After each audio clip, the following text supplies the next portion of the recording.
Unsurprisingly, the uptrend began to stall upon returning back into the 150 to 152 range. This downtrend from the double top reversal can be used for a Fibonacci retracement that can then project these extension levels. The last bearish retracement is one choice for Fibonacci spiral placement, and this clear uptrend line can be the basis for a Fibonacci fan, while the beginning of the uptrend will be the basis for the Fibonacci time zone that's combined with a trend-based Fibonacci time zone extended just further ahead.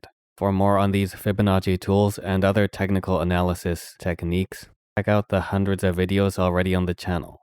If a bullish continuation does form in April, this is one possible path it could take. Both the spiral and 153 need to be cleared for a definitive bullish continuation in the long term. In general, if the chart can continue to close over 150 and in the upper half of the Fibonacci fan, a bullish advantage can still be maintained.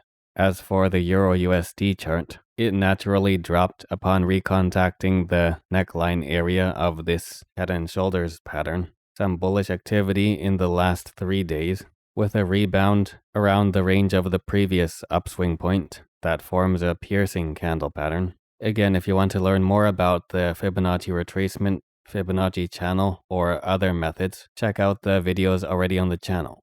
Now, if an upswing can continue to follow along the spiral and then close over the channel, conditions can improve for a break over the established resistance area discussed earlier. Then if price is still closing within the channel by mid-April, the chart can begin to develop more pressure along the low 107 range again.